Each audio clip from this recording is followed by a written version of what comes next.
AA6DD, K6YYL. K6YYL, AA6DD.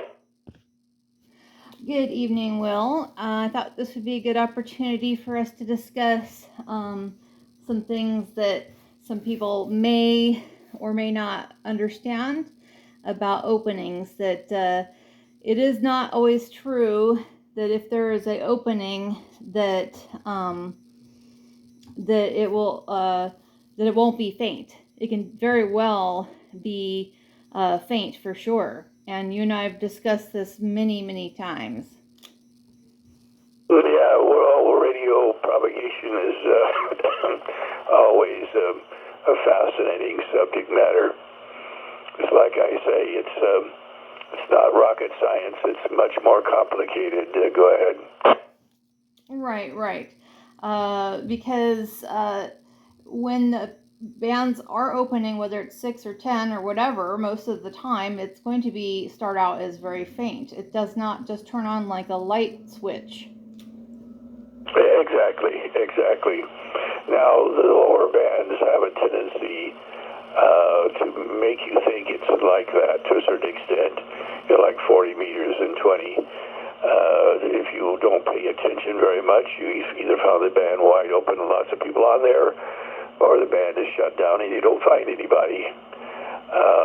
That's usually, unless you're very observant, then you'll see that that's not really the case.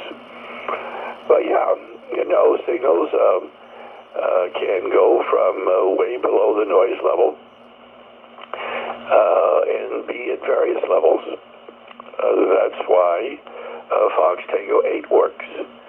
Why, here in the last couple of weeks here in Southern California, on 6 meters, there's Fox Tango 8 signals have worked into Japan. On sideband, we haven't heard them whatsoever. They're just not strong enough yet. If they do get strong enough, then we'll start working them. But first, we'll hear them weakly in the noise as they build up, and then hopefully we'll be able to jump in there and call CQ, and it'll keep building as it fades up and down, and we can start working some. Otherwise, it can fade right back out, and even Fox Tango 8 signals fade away and not be there. Go ahead. Right, AA6DD, K6YYL. Yeah, exactly. And that's how most of the band openings I've ever heard, they always start out faint. They don't just turn on, 5/9. They're always starting out as weak. And then, well, sometimes they may start out loud, but then they may be my neighbor or, a meteor burst. But generally, they start out weak. And then as like you said, propagation comes in, it comes in much stronger. So it's not always like it's on or off. Absolutely not. It can be meteors that are popping, and you get a syllable here and a syllable there, and you want more meteors. Give me more meteors, and then finally, it's enough. You can count and hear all the syllables and get the guy's call, and you hope it builds up. So.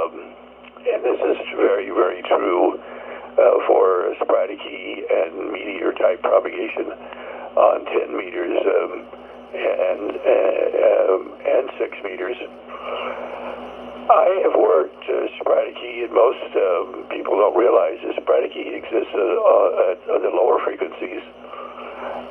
Sporadic is quite prevalent on 20 meters and 15 meters, but they are fairly weak, and hams tend to go on down to the next band where they're on F layer, and everything is 20/30/9 instead of S5, and so it gives a impression that it's not there. But I've actually worked sporadic on 40 meters.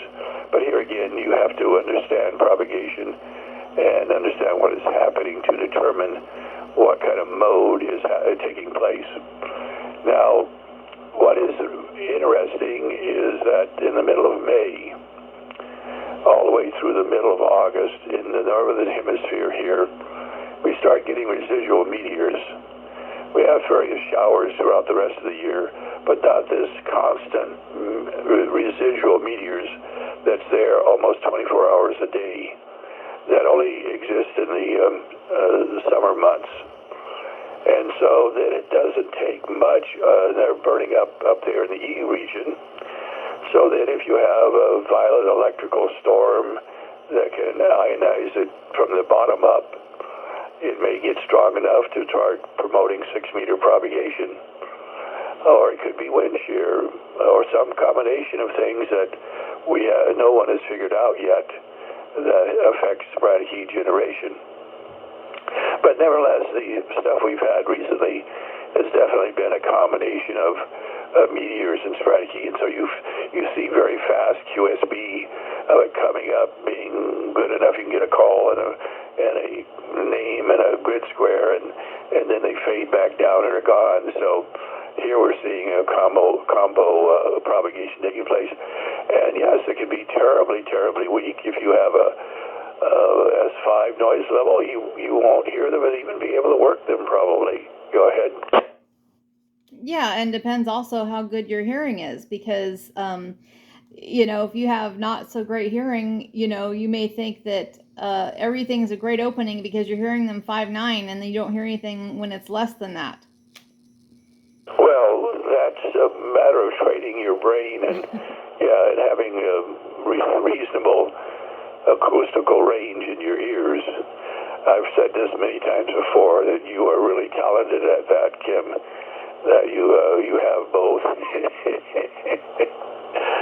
You got those kitty cat or dog ears going for you in the brain that's processing it underneath the noise level, and you just can pick it out, and just amazing. Always amazes me. I mean, I've trained myself to be pretty good at it over the years, but you got to work at it. It's not something that you can do initially, because if you did a test with most people, those neophyte hams, they wouldn't know there's a signal there. They would say, "Well, what's that? I don't hear nothing." I said, "Don't you hear that person? They're Q5. They're in the noise, but they're Q5. They're giving their call, and they're calling CQ, and that's the way it is."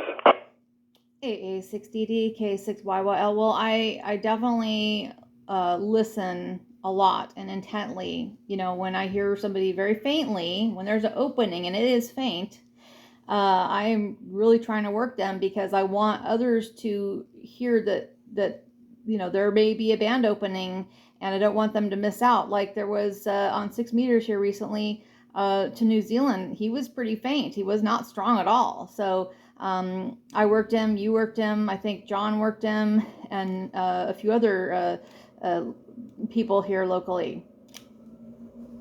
Okay, yeah. Yes, I know you worked him, and I know John worked him. I'm not sure that I worked him. I may have, but I'm not sure, because where you guys are over there, you have a better shot towards New Zealand than I have. But that's true. Now, that was a multi-mode, which is even weaker than sporadic heat. Here you're doing some sort of sporadic heat into transequatorial F layer into New Zealand across the equator. And it's getting down there.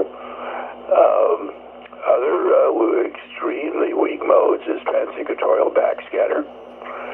You can hear this on 10 meters relatively often when you hear New Zealand, Australia, or Chile and Argentina. Very, very strong. You can hear other stations calling them out of Texas or Alabama or Florida.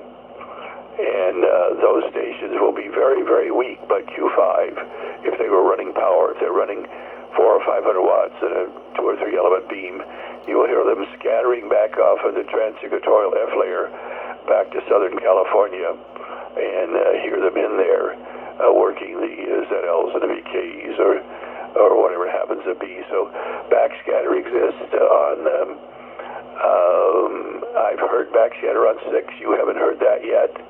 I think you will, but by the time this cycle goes by, you'll hear F layer backscatter.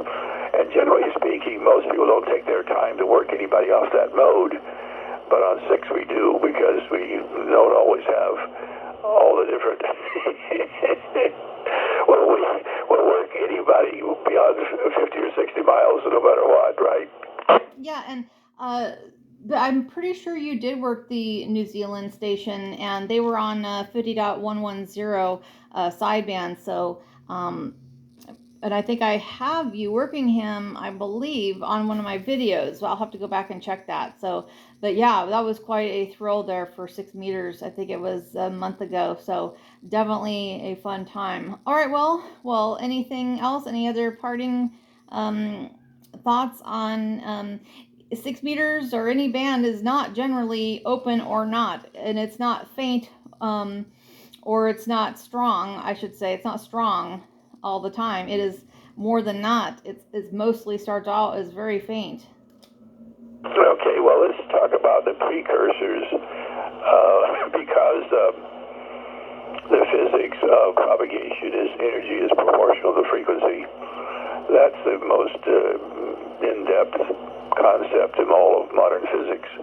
What that means is each band will refract a signal back down to Earth on a proportionality. So, for example, if 20 meters is bending a signal on Spraticke to, let's say Mississippi or Alabama, well, 10 meters will be bending that same signal into Texas or New Mexico. So it bends it half the length. If it makes it all the way up to 10, and oftentimes it will. It's just you don't have Spraticke usually much shorter than 600 miles and not any longer than 1,400 miles. That's the skip zone that Spraticke tends to exist in. If something you're working on Spraticke is beyond that 1,400 miles, it's 2 hops and not 1. But that's what I do. I listen to CB quite often. I listen to channel 38CB, which is 27,385, and right now it's getting too crowded, so I have to go up to 405, another one of the channels on CB that has a lot of sideband activity on it. And these days they'll give their QTH, and there's so many CBers out there, you can see where the Spraticke is. So all of a sudden, if I hear Northern California on 11 meters, and it's bending that short, then I know 6 meters is open to Oregon, Washington, and into Canada. So I'll go up to 6 meters and put out a CQ and start working him.